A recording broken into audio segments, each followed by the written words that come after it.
గుర్తుపెట్టుకోండి, మొదటి ప్రపంచ యుద్ధమైనా రెండో ప్రపంచ యుద్ధమైనా ఏ యుద్ధమైనా యుద్ధం ద్వారా ఏ ఒక్క సమస్య పరిష్కారం కాదు కూడా చర్చల ద్వారా మాత్రమే పరిష్కారం అవుతుంది.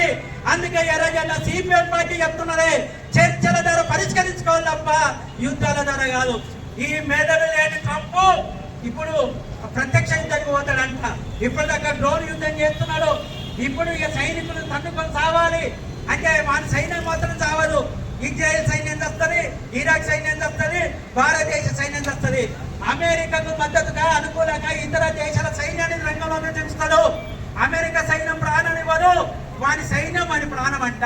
మన దేశం ఇతర దేశ సైన్యం ప్రాణం కాదా అని అడుగుతున్నా. అందుకే అమెరికా అమెరికా కుతంత్రాలు పన్నుతున్నది. అందుకే మిత్రులను అర్థం చేసుకోవాలి అమెరికా వైఖరి గురించి. అందుకే ఇవాళ మన ముందున్న సవాలు అమెరికన్ సామ్రాజ్యవాదాన్ని ఓడించాలి. అందుకే భగత్ సింగ్ నినదించాడు. నేను చెప్పినట్టుగా సామ్రాజ్యవాదం ఓడిపోతేనే ప్రపంచంలో శాంతి ఉంటది. శాంతి ఉంటేనే ప్రజలు సుఖంగా ఉంటారు.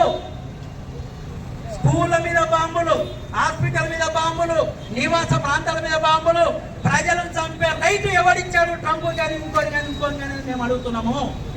అందుకే మిత్రులారా యుద్ధాల పట్ల స్పష్టమైన అవగాహన కలిగి ఉండాలి.